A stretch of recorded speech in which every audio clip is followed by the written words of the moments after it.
Olá, pessoal! Espero que estejam todos bem. Tema de hoje para a aula de História: a criação de gado e os negros da terra. A criação de gado. Animais de tração, como bois, eram fundamentais para o funcionamento dos engenhos, pois puxavam carros e carroças e atuavam como força motriz para os engenhos de moer cana. Só que esses animais comem a cana-de-açúcar e cercar os canaviais era difícil e muito caro. Não havia arame farpado para as cercas, como existe hoje. As cercas tinham que ser feitas com árvores de espinho, eram cercas vivas, que demoravam anos para crescer. O mais fácil nos engenhos era cercar os animais de serviço em pequenos pastos. Mas, para criar esses animais, eram necessários muitos pastos sem cercas, distantes das lavouras de cana. Assim, a pecuária criatória era uma atividade fundamental para o funcionamento dos engenhos e para criar o gado solto era preciso ter muita terra. O primeiro Garcia de Ávila da Casa da Torre, houve 4 com o mesmo nome, conseguiu sesmarias em uma região coberta de pastos naturais, próximo ao vale do Rio São Francisco, na Bahia. Tornou-se o maior pecuarista do século XVI. Seus descendentes também construíram engenhos no recôncavo da Bahia, que tinha terra fértil para cana-de-açúcar. Além de serem usados como animais de tração, do gado também se retirava couro, que curtido era chamado de meio de sola, com o qual se faziam móveis, bolsas e os mais variados utensílios. Chifres e cascos serviam para confeccionar diversos objetos. Como alimento, a carne de gado podia ser consumida como carne verde, carne fresca, ou charque, carne salgada e seca ao sol, em alguns lugares chamados de carne seca. Negros da terra e negros da Guiné.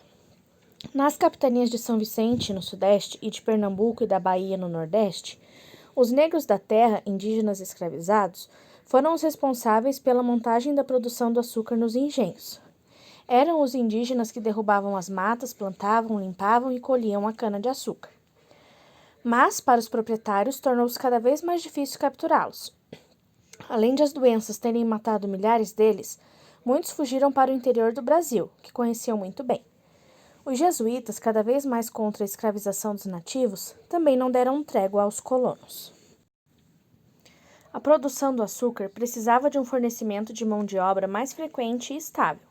A solução não foi difícil. Na África, desde muito tempo, havia pessoas escravizadas que eram vendidas aos negociantes europeus. A necessidade dos produtores do Brasil, assim como dos de outras colônias da América, foi suprida pelo tráfico atlântico de escravos entre a África e a América. Aos nascidos na África, os portugueses davam o nome de negros da Guiné, no século XVI e XVII. Calcula-se que entraram no primeiro século de colonização no Brasil mais de 100 mil homens e mulheres escravizados da África. No século XVII e XVIII, teriam sido mais de 3 milhões deles. Vinham principalmente da região dos atuais estados africanos do Congo e Angola, mas também da África Ocidental, onde estão os estados da Nigéria, Benin e Togo. Quando o quarto Garcia de Ávila nasceu, em 1735, sua família já estava na Bahia há quase 200 anos. A Bahia era a maior produtora de açúcar para exportação do Brasil, além de grande produtora de tabaco e gado. O trabalho não era mais dos indígenas, pois a maioria dos escravizados era nascido na África.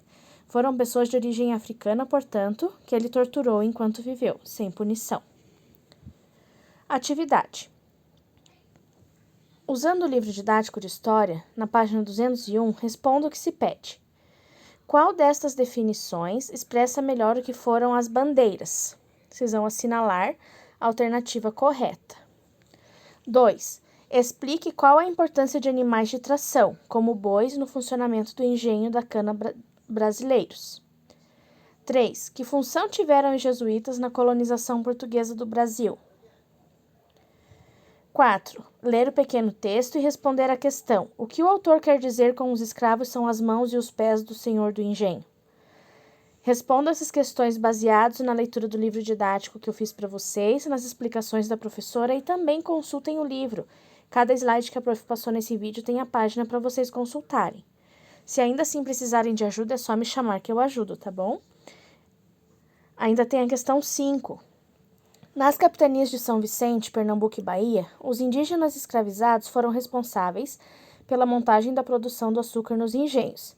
Eram os indígenas que derrubavam matas, plantavam, limpavam e colhiam a cana-de-açúcar. Porém, estava cada vez mais difícil capturá-los. Explique quais eram essas dificuldades. Quais são as dificuldades? Por que estava sendo difícil de capturá-los? Certo? Fique em casa e bons estudos!